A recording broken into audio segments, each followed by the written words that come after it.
కమిషన్లు తీసుకోవడానికి మాత్రమే అమరావతిని సృష్టించాలని ప్రయత్నం చేస్తున్నారు తప్ప రాష్ట్ర ప్రజల కోసం ఒక మంచి రాజధానిని నిర్మించాలనేటువంటి సంకల్పమే లేదు నారా చంద్రబాబు నాయుడు గారికి. దోచుకోవటమే, అన్ని కాడకు దోచుకోవటం. సంపద సృష్టిస్తాం అంటున్నాడు కదా, సంపద సృష్టిస్తున్నారు. ఎవరికి సృష్టిస్తున్నారు? తన తాబేదారులకు సంపద సృష్టించడానికి ఏర్పాటు చేసినటువంటిదే రాజధాని నిర్మాణం అమరావతి. అంత అవినీతిమయమైపోయినటువంటి అమరావతి. ఒక మాటలో మీకు చెప్తాను, అమరావతిలో ఇప్పుడు మేము చూశారు బెంగళూరు, హైదరాబాద్ లాంటి మంచి సిటీస్ లో ఏదైనా ఒక నిర్మాణం చేపట్టాలంటే మాక్సిమం 4,500 రూపాయలు ఖర్చు అవుతుంది. ఇది ఇంతకుముందు జగన్మోహన్ రెడ్డి గారు కూడా చాలా స్పష్టంగా చెప్పారు. అంతేకాదు పోనీ మన తాడేపల్లి, మన గుంటూరు ఇక్కడ అనుకుంటే ఒక 2,500 స్క్వేర్ ఫీట్ కి, లేదు 5 స్టార్ లెక్కన వేసుకుందాం అనుకో. ప్రభుత్వాలు ఎలా కడతాయో, కాంట్రాక్టర్లు ఎలా కడతారో మనందరికీ తెలుసు. వేసుకున్నాం అనుకోండి మాక్సిమం 3,500. ఇక్కడ విజయవాడ, గుంటూరు, తాడేపల్లి ప్రాంతాల్లో.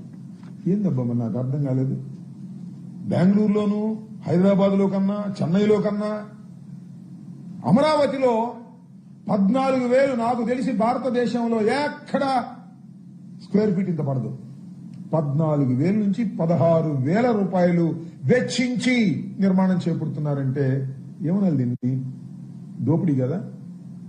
అనేక సందర్భాల్లో మేము చెప్తున్నాం, దీనికి చంద్రబాబు నాయుడు గారు గాని, తెలుగుదేశం పార్టీ గాని, ప్రభుత్వం వైపు నుంచి గాని లాజికల్ గా సమాధానం చెప్పగలిగారా అని నేను అడుగుతా ఉన్నా. అంటే దాని అర్థం ఏంటి? మేము దోచుకుంటాం, మీరు చూస్తూ ఉండండి అని. ఏమిటి దోచుకునేది నాకు అర్థం కాలేదు. 2 లక్షల కోట్ల రూపాయలు రాజధాని నిర్మాణానికి కాదు సుమా, కేవలం ట్రంక్ ఇన్ఫ్రాస్ట్రక్చర్ ఫెసిలిటీస్ కోసం, డ్రైనేజ్, రోడ్స్, ఎలక్ట్రిసిటీ, నీరు, ఇంతవరకే. దీనికే 2 లక్షల కోట్ల రూపాయలు అవుతాయని అంచనా. 2 లక్షలు అవుతాయో, అది పూర్తి అయ్యేటప్పటికి 4 లక్షలు అవుతాయో, ఎంత అవుద్దో ఎవరో చెప్పలేదు. ఇంత భయంకరమైనటువంటి దోపిడీకి ఇవాళ చంద్రబాబు నాయుడు గారు అమరావతి పేరుతో తెరదీశారు. ఇప్పుడు 75,000 కోట్ల రూపాయలు ప్రాథమికమైనటువంటి వస్తువుల కోసం ఖర్చు పెట్టాలనుకున్నారు. సుమారుగా 45,000 కోట్ల రూపాయలు బ్యాంకు నుంచి అప్పు తీసుకొచ్చారు. నేను అడుగుతా ఉన్నా, ఆర్థికంగా దెబ్బతినిపోయినటువంటి రాష్ట్రం ఇది విడిపోయిన తర్వాత. ఆర్థికంగా చాలా క్రిటికల్ గా ఉన్నటువంటి రాష్ట్రం. ఆర్థికంగా క్రిటికల్ గా ఉన్న రాష్ట్రానికి లక్షల కోట్లు అప్పు తీసుకొచ్చి అమరావతి నిర్మించవలసిన అవసరం ఉందా అని అడుగుతా ఉన్నా. అందువల్లనే జగన్మోహన్ రెడ్డి గారు మావిగన్ అనే ప్రతిపాదన తీసుకొచ్చారు. మావిగన్ అనే ప్రతిపాదన తీసుకురాగానే పాపం చంద్రబాబు నాయుడు గారికి గుండెల్లో రాయబడింది. అది ప్రజల మధ్యకు దూసుకు వెళ్ళింది. మేధావులు గాని, ఆలోచన పరులు గాని దిస్ ఈజ్ శభాష్ అనేటువంటి మాటకు వచ్చారు. అంటే చంద్రబాబు నాయుడు గారికి చూసుకొని డైవర్షన్ పాలిటిక్స్ బూతులు తిట్టడం మొదలెట్టారు. మావిగన్ మీద ఎంత ట్రోల్ చేయాలో అంత ట్రోల్ చేశారు 1-2 రోజులు. తర్వాత అర్థమైపోయింది ప్రజానీకానికి. నాకు తెలిసి ఈ కాంట్రాక్టర్లు చంద్రబాబు నాయుడు గారు కమిషన్ ఇచ్చేవాడు, దానిలో కాజేసేవాడు, కొంతమంది పత్రికాధిపతులు కూడా ఉన్నారు. వాళ్ళు అందరూ కలిసి మావిగన్ అంటే ఒక బూతు అనేటువంటి పద్ధతుల్లో ప్రచారం చేశారు. ఏమైందని అడుగుతా ఉన్నాయి. వాళ్ళ రివర్స్ గేర్లో వచ్చేసింది. ఇట్లా పేలిస్తే వాళ్ళకే పేలింది. ఇవాళ వాళ్ళకే పేలి వాళ్ళే కులిపోయే పరిస్థితి ఏర్పడుతోంది. మావిగన్ అనేది ఒక అద్భుతమైనటువంటి ఆలోచన అనేటువంటి భావన ఇవాళ రాష్ట్రంలో అన్ని చోట్ల చర్చ జరుగుతూ ఉంది. చంద్రబాబు నాయుడు గారు చెప్తున్నారు కదా, 2050కి 35 లక్షల నుంచి 50 లక్షల వరకు అమరావతిలో నివసిస్తారంట. ఇప్పుడు ఎవరు లేడు, వేలలోనే ఉన్నారు. ఇప్పుడు అక్కడ గ్రామాల్లో ఉండేవాళ్ళు మా ఉంటే ఈ వర్కర్స్, కాంట్రాక్టర్ మనుషులు తప్ప ఎవరు లేరు అక్కడ. ఏదో లిటిల్ గా ఉన్నారు గ్రామాల్లో ఉన్నటువంటి మనుషులు. 1950కి 35-40 లక్షల 45 లక్షల మంది వస్తారంట. జగన్మోహన్ రెడ్డి గారు చెప్పిన మావిగంలో ఇప్పటికే 35 లక్షల మంది, 45 లక్షల మంది నివసిస్తున్నటువంటి ప్రాంతం. ఆల్రెడీ ఫ్లైట్స్ దిగడానికి కావలసినటువంటి ఎయిర్పోర్ట్ ఉంది, ఇంటర్నేషనల్ ఎయిర్పోర్ట్. హాస్పిటల్స్ ఉన్నాయి, రోడ్స్ ఉన్నాయి, అన్ని ఉన్నటువంటి మావిగన్ను వదిలేసి అన్ని ఉన్న ఇస్తర్లో వడ్డించిన విస్తర్లో భోంచేయకోకుండా వేరే ఇస్తర్ పెట్టి ఇప్పుడు కొడతా ఇస్తారా, ఇప్పుడు వండుతా పప్పు, ఇప్పుడు వండుతా రైసు అనేటువంటి పద్ధతుల్లో ఇవాళ చంద్రబాబు నాయుడు గారు చేస్తున్నారు అంటే కేవలం దోచుకోవాలనే ఉద్దేశం. నేను ఒకటి అడుగుతా ఉన్నా, చెప్పమంటున్నా చంద్రబాబు నాయుడు గారిని కానీ తెలుగుదేశం పార్టీలో ఉన్నటువంటి యోధులు కానీ అసలు 14,000 నుంచి 16,000 ఎందుకు అవుతుంది? మీరు కాజీలు పెట్టి కదా ఇంత దోపిడీ చేస్తారా? బ్యాంకు నుంచి అప్పు తీసుకొచ్చి మీ ప్రజలకి మీ మనుషులకి ఏదో దోచిపెట్టేటటువంటి కార్యక్రమం చేస్తున్నారంటే చర్చ జరుగుతుంది. మీరు ఎలా డైవర్ట్ చేయాలనుకున్నా సరే, ఎన్ని బూతులు తిట్టి డైవర్ట్ చేయాలనుకున్నా సరే చర్చ జరుగుతూనే ఉంది రాష్ట్ర వ్యాప్తంగా. మావిగన్ ఇస్ ద బెస్ట్ ప్రపోజల్ అనేటువంటి చర్చ. దాని నుంచి మీరు పక్కకు మరలించడానికి మీరు ఏ ప్రయత్నం చేసినా కూడా అది జరగనటువంటి విషయం అనే విషయాన్ని కూడా ఈ సందర్భంగా మీరు గుర్తుపెట్టుకోవాలని కూడా ఈ సందర్భంగా నేను చెప్పదలుచుకున్నాను. దీనికి ఇప్పటికైనా చంద్రబాబు నాయుడు గారు ఆయన తాబేదారులు సమాధానం చెప్పాలి, దోపిడీ లేదని నిరూపించాలి. చాలా క్లియర్గా అర్థమైపోతుంది ఎవరికైనా సరే. ఇంత భయంకరంగా దోచుకునేటువంటి పరిస్థితికి వాళ్ళ రాష్ట్ర ప్రభుత్వం వారి తాబేదారులు దిగజారిపోయారు. దీనికి ఖచ్చితంగా సమాధానం చెప్పవలసినటువంటి అవసరం ఈ రాష్ట్ర ప్రభుత్వానికి ఉంది. అసలు అమరావతి అనేది పూర్తవుతుందో పెడుతుందో నాకు అర్థం కాలేదు. మీరు చిన్నప్పుడు కాదు ఇప్పుడు కూడా ఉన్నాయి కూడా సీరియల్స్. ఇదివరకే రుతురాగాలు ఆ సీరియల్స్ ఉండేవి. 270 ఎపిసోడ్, 325 ఎపిసోడ్ అనేవాడు. అయ్యేదిగా చచ్చేది కాదు. ఎప్పటికైతే తెలియదు. ఒకవేళ అయితే అవ్వచ్చు 500 ఎపిసోడ్కి ఆ సీరియల్స్, టీవీ సీరియల్స్. ఇది మాత్రం ఎన్ని ఎపిసోడ్లైనా కాదు. అమరావతి అయ్యేది కాదు, పెట్టేది కాదు, ఆ స్థలం సరైంది కాదు, ఆ నిర్ణయం సరైంది కాదు. అర్థమైపోయింది 12 సంవత్సరాల్లోనే ఆ నిర్ణయం సరైంది కాదు అని ప్రజలకు చాలా క్లియర్ గా అర్థమైపోయింది. ఇవాళ మావిగనే సరైనటువంటి ప్రపోజల్ అనేటువంటి పద్ధతుల్లో ఇవాళ ముందుకు సాగుతూ ఉంటే చంద్రబాబు నాయుడు గారు ఏదో ఒక విధంగా దీన్ని డైవర్ట్ చేసి దీనిలో ఏదో లబ్ధి పొందాలనేటువంటి ప్రయత్నం చేస్తున్నారు. దీన్ని ఖచ్చితంగా ప్రజలు గమనిస్తున్నారు. చంద్రబాబు నాయుడు గారు ఎన్ని డైవర్షన్లు చేసినా జగన్మోహన్ రెడ్డి గారిని వ్యక్తిత్వ హననం చేసే కార్యక్రమం చేస్తున్నారు, బూతులు తిట్టే కార్యక్రమం చేస్తున్నారు. ఆయనకి చాలా ఛానల్స్ ఉన్నాయి, వేయించారు శాటిలైట్ ఛానల్స్. అవి కాకుండా యూట్యూబ్ ఛానల్స్ పెట్టుకున్నారు కొన్ని. లోకేష్ గారు కొన్నాడంట వేల సంఖ్యలో యూట్యూబ్ ఛానల్స్, పేజీలు కొని దానిలో మావిగన్ అంటే బూత్ మాట, మావిగన్ అంటే బూత్ మాట అని ట్రోల్ చేశారు. రివర్స్ ట్రోల్ అయింది. ఇవాళ అమరావతి ఒక పెద్ద బూతు. అమరావతి అనేది సాధ్యమయ్యేటటువంటి పరిస్థితుల్లో లేదు అనేది చాలా స్పష్టంగా అయిపోయిన తర్వాత ఇవాళ ప్రజలు చర్చించుకుంటున్నారు. తిరగబడేటటువంటి పరిస్థితుల్లో కూడా ఇవాళ ఉన్నారు అనే విషయాన్ని గమనించాలని ఈ సందర్భంగా చెప్పదలుచుకున్నాను. మావిగన్ ఇస్ ద బెస్ట్ ప్రపోజల్.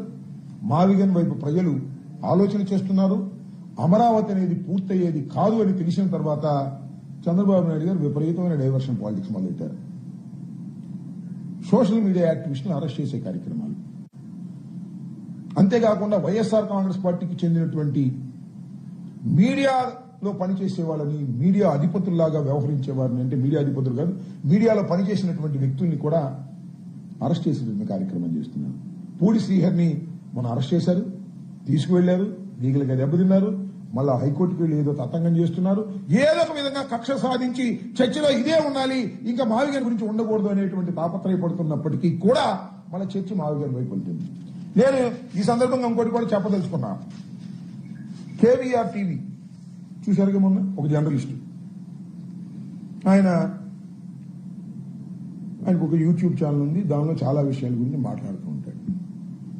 మొన్న ఆంధ్ర పోలీసులు వెళ్ళారు, రాత్రిపూట ఇంట్లో ప్రవేశించి ఆ కేవీఆర్ వచ్చేంత వరకు వెళ్ళమంటున్నారు. ఏం పోయేగలం వచ్చిందో నాకు అర్థం కాలేదు. పోలీసులు వెళ్లి ఒక నోటీస్ ఇచ్చి రమ్మని చెప్పొచ్చు. దొంగలు కాదు, దోపిడీదారులు కాదు. Is a journalist. ఒక తప్పు చేశాడని మీరు భావిస్తే కేసు పెట్టారు. ఏం తప్పని నాకు అర్థం కాలేదు. రెడ్ బుక్ ని ఎర్రి బుక్ అన్నాడు. ఎఫ్ఐఆర్ ఏం రాశారు? బూత్ రాశారు, ఎర్రి అని ఇంకా బూత్ రాశారు. రాసేసి ఎఫ్ఐఆర్ రిజిస్టర్ చేసేది బెటరాలని ప్రయత్నం చేశారు. ఏం పోయేగానే వచ్చింది నాకు అర్థం కాలేదు. అంటే జర్నలిస్టుల మీద, రాజకీయ నాయకుల మీద పోలీసుల్ని ఉపయోగించాలనేటువంటి పరిస్థితిలోకి వాళ్ళ చంద్రబాబు నాయుడు గారు దిగజారిపోయారు. నేను చెప్తా ఉన్నా, పోలీసు వారికి కూడా చెప్తున్నాయా, మీరేదో అధికారులు చెప్పారని, మీ పై అధికారులు చెప్పారు, మీరు వెళ్తే ఇరుక్కుపోతారు. పైనుంచి ఆదేశాలు వస్తే ఇరుక్కుపోతారు.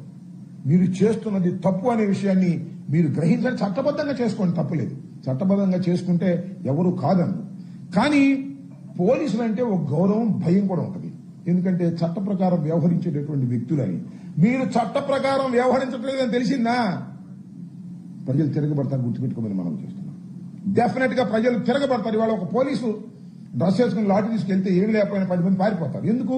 చట్ట ప్రకారంగా వ్యవహరించేటటువంటి బాధ్యత కలిగిన వ్యక్తి పోలీసు అని. మీరు చట్ట ప్రకారం వ్యవహరించట్లేదు, అన్యాయంగా వ్యవహరిస్తున్నారు, తెలుగుదేశానికి అనుకూలంగా వ్యవహరిస్తున్నారు, అధర్మంగా వ్యవహరిస్తున్నారంటే మీ మీద తిరగబడతారు. దానిలో ఏ విధమైన సందేహం లేదు. అలాంటి పరిస్థితి రాష్ట్రంలో తెచ్చుకోవద్దని కూడా ఈ సందర్భంగా నేను మనవి చేస్తున్నా.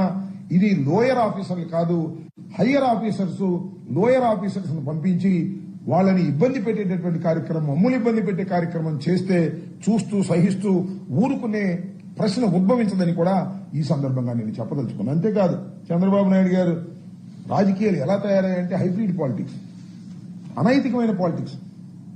మీరు చూశారుగా, చంద్రబాబు నాయుడు గారు భారతీయ జనతా పార్టీలో ఇవాళ ఉన్నాడు, సపోర్టర్గా ఉన్నాడు, భారతీయ జనతా పార్టీ స్నేహంతోనే గెలిచాడు, ఎన్డీఏతో ఉన్నాడు.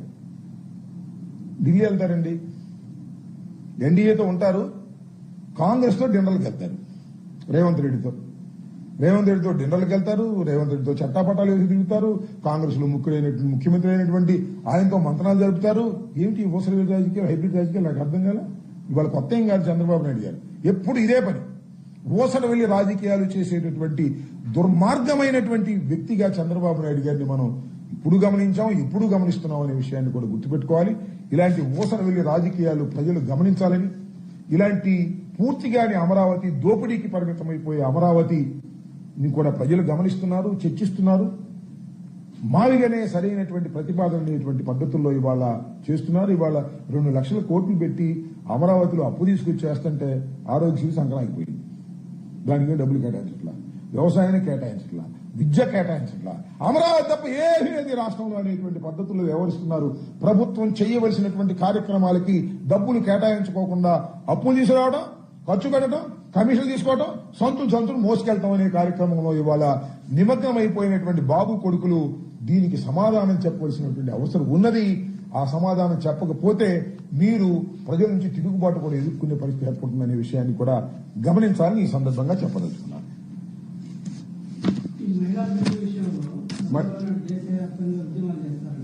దేశవ్యాప్తంగా మహిళా బిల్లు మీద దేశవ్యాప్తంగా ఉద్యమం చేస్తాడు. ఈనాడు ఆంధ్రప్రదేశ్ రాంచుకుంటాడు, రాష్ట్రంగానే రేవంత్ రెడ్డితో వెళ్తాడు.